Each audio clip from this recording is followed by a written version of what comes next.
Një ekspozitë e pazakontë në një vend të pazakonshëm, materialet e riciklueshme në vend që të hidhen, ata kthehen në art. Olta Dokle Troshani sjell këto ekspozitë me materialet e riciklueshme, një punë e cila ka zgjatur më shumë se një vit. Por pse sjell nga New Yorku në Shkodër këto ekspozitë? Ajo shpreh se ky qytet si Shkodra është çdo gjë e parë për të. Isha ta bëj ekspozitën e parë mes miq edhe mes njerëzish që edhe më përkrahen e më duan fort, po edhe opinionin kanë më dhënë të vërtetë. Edhe ndjehem një farë mënyrë e amortizuar emocionalisht. Ideja është të krijosh nga asgjë diçka. Edhe normalisht pa duke përkrah anën ekologjike. Është një tendencë e re, është si thash e re edhe në New York edhe normalisht edhe në Shqipëri. Unë e kam përkrah sepse më pëlqen ideja me shndru diçka që nuk mund të imagjinohesh, që imagjinohet krejt ndryshe ose është krejt për tu hedh, ta shndrojnë diçka jo vetëm të bukur por edhe të përdorshme.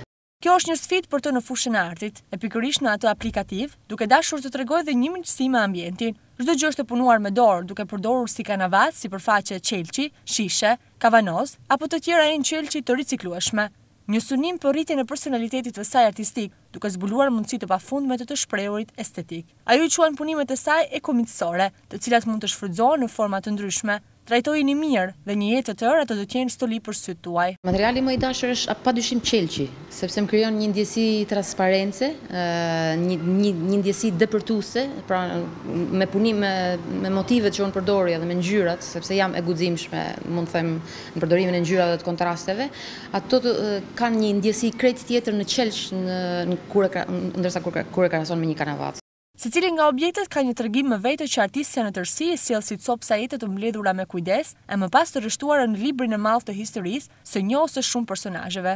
Ngjyrat janë cikli i jetës, linjat janë gjestet, ndërsa mesazhi përcillet i thellë si një letër në shishe, si një parfum i mirë i gatshëm për dhuratë, i cili shndrohet në mesazh të fortë për dashurinë që duhet të kemi ndaj çdo gjëje. Gërshëtimi në tërësi i paletës së ngjyrave të përdorura krijojnë linja gjestesh dhe kontrast. Kur drita godet dhe depërton në transparencën e qelçit për të absorbuar më pas nëpërmjet artit të aplikuar në sipërfaqe, tirëzatuese apo e shpërndar, ajo ngjath esencë, emocion dhe mbres. Kjo është ekspozita e parë e saj në Shqipëri.